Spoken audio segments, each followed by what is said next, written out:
गांव के पास एक जंगल था जिसमें विशाल झरने थे। एक छोटा सा गांव उस झरने के करीब बसा हुआ था।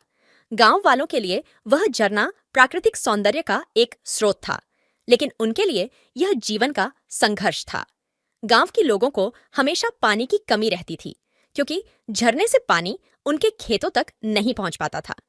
यह समस्या विशेषतः गर्मी के महीनों में और भी बढ़ जाती थी। एक दिन एक युवक नाम रामू नदी के किनारे बैठा था जब उसने एक बूढ़े आदमी को देखा। बूढ़ा एक बड़े बर्फ के टुकड़े को लेकर लाइन पर स्थित था और ध्यान से उसे घुमा रहा था। रामू करीब गया और पूछा, आप क्या कर रहे हैं?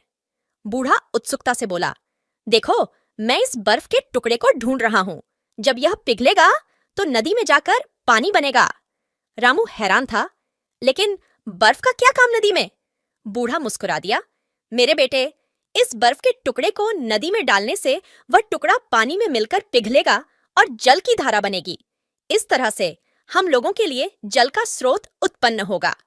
रामू को समझ आ गया कि उसके बड़े आलसी दिनों में उसने कितना गलती की है।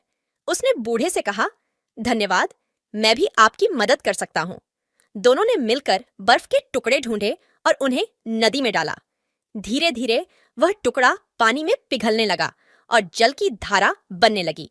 गांव वाले देखते रह गए कैसे नदी में पानी आने लगा। वे सभी रामू की बहादुरी को सराहना करते हुए उसके साथ उसका धन्यवाद करते रहे।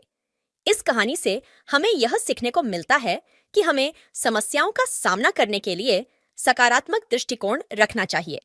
कभी-कभी हमारे पास समाधान होने के लिए अनोखे और अप्रत्याशित तरीके होते हैं, जो हमें सफलता की ओर ले जाते हैं।